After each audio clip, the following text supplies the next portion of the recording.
বড় দুর্ভাগ্য আমাদের 16টি বছর মাদ্রাসার ছাত্র দাড়িওয়ালা টুপিওয়ালা দিনদার মানুষদেরকে ধরে ধরে জঙ্গি বানানো হয়েছে।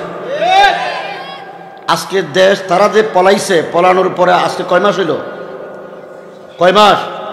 5 মাস। 5 মাসের ভিতরে একটা জঙ্গিও ধরা পড়েনি।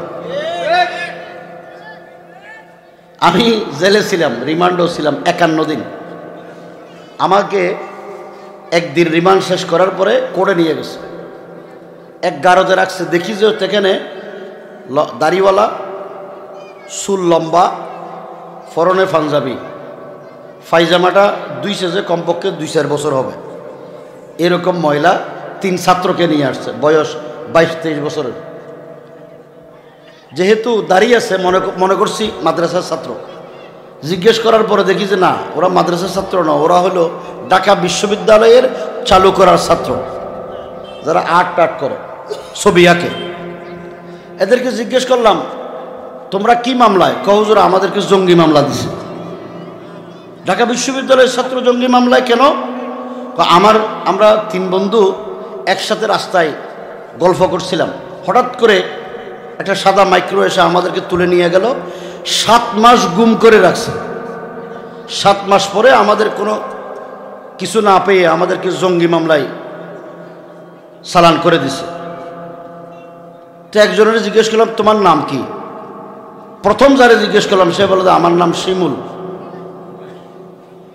আমার মনে মনে প্রশ্ন আসলো, শিমুল তো মুসলমানের নাম হইতে পারে না, তুমি মুসলমান না হিন্দু? হুজুর আমি হিন্দু।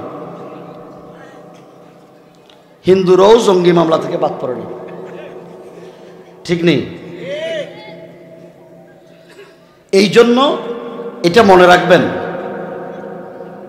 মানুষ যদি অহংকারী হয় অহংকারের পতন হয়। অহংকারীকে আল্লাহ যখন ধরেন লাম ইউফলিতহু, আল্লাহ ছেড়ে দেন না। এমন ধরছে